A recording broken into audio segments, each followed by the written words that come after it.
Tracey Emin at Art Basel. You see things here you wouldn't see anywhere else in the world.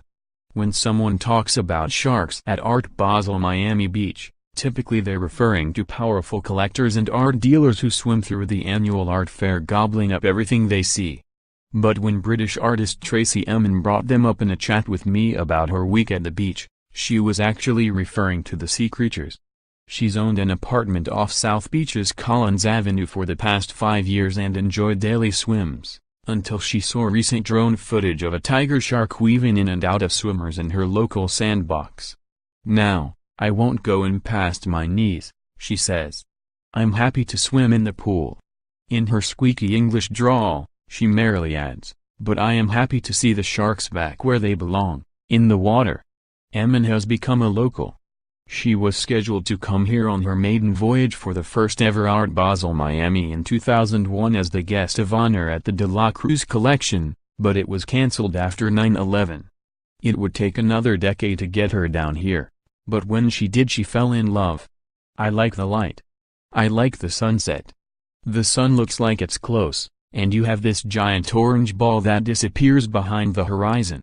The other thing I like is the architecture against the nature. It's like the architecture tries to take over it, but it can't because the nature overrides everything."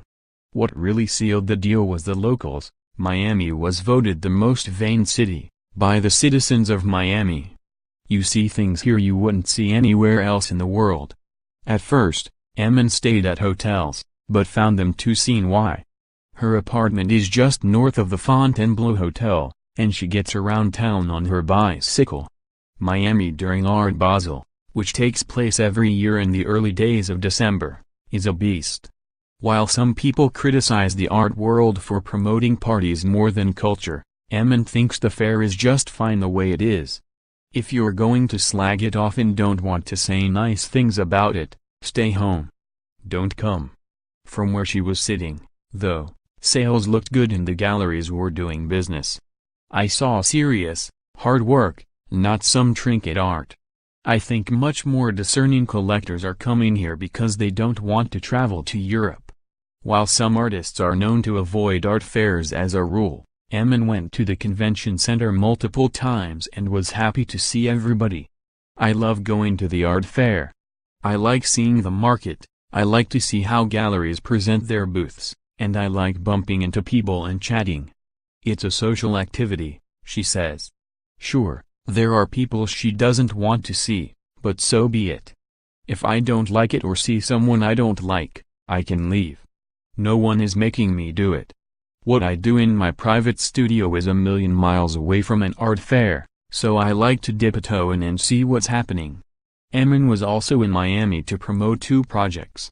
The first was her new book, Tracey Emin, Works 2007 to 2017. Which she promoted with a Q&A and a signing at Soho Beach House, where she was interviewed by Alistair Gordon. She was shocked that it was a full house before noon.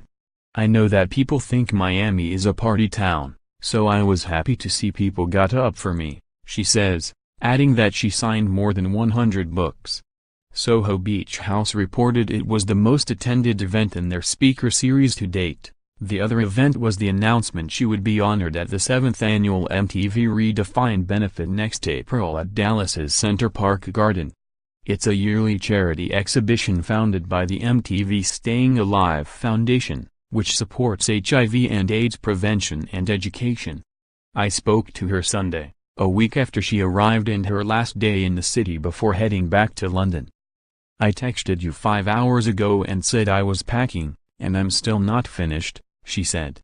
"It can get so complicated when you're going to different places with different weather, and I had to pack for London and New York. By the end, I feel like a snail, slowly going with everything on my back. When I land in London, I'm going to get changed at Heathrow and go straight to GQ's Christmas lunch, so I'm packing with a strategy so I can get to everything in the order that I'll need it." She plans to have friends over to her house in London for Christmas Day, and then fly to the south of France the day after, where she also has a house, to spend 10 days painting, just in silence and surrounded by nature, because I've felt bombarded lately. Bombarded by what? Hurricane Harvey, of course, she says, referring to the entire world's sudden awakening to the prevalence of sexual assault. She uses the word witch hunt, which she knows can be considered taboo. But she's worried that people are losing sight of what's most important. "I'm worried that we're distracting from what's happening in Washington," she said. "What we shouldn't stop doing is looking at Trump. Everything that's bad about this country has been magnified by Trump." Emin, who has spoken openly about her experience with rape and abortion, has made women's rights part of her work for decades. She once made a painting that said simply, "I said no." "I'm talking about this for 30 years in my work," Emin said. "It's not a new language for me. Some guy a couple of years ago grabbed my buttocks quite aggressively, and I just smashed him round the face." What advice would she give a young female artist today? Work really hard, get a good body of work, and let the work speak for you. She says be careful who you hang out with, too. The art world is one of the nicest worlds, compared to film or fashion, that is, if you deal with the people you want to deal with. If you're a young artist, the gallery should be a mirror for you. It should be what you want, not what you don't want. At the end of our chat, Emin needs to get back to her packing. I ask if she does New Year's resolutions. The biggest one I made was 2 years ago when my resolution was to be nice to Jay Jopeling, who's my art dealer, because I always take everything out on him. When I told him, he laughed and said he was touched. What about 2018? This year will be my year of honesty, which means by the end of it, I could end up with no friends. But this year, all I want is clarity. And you have to fight for clarity.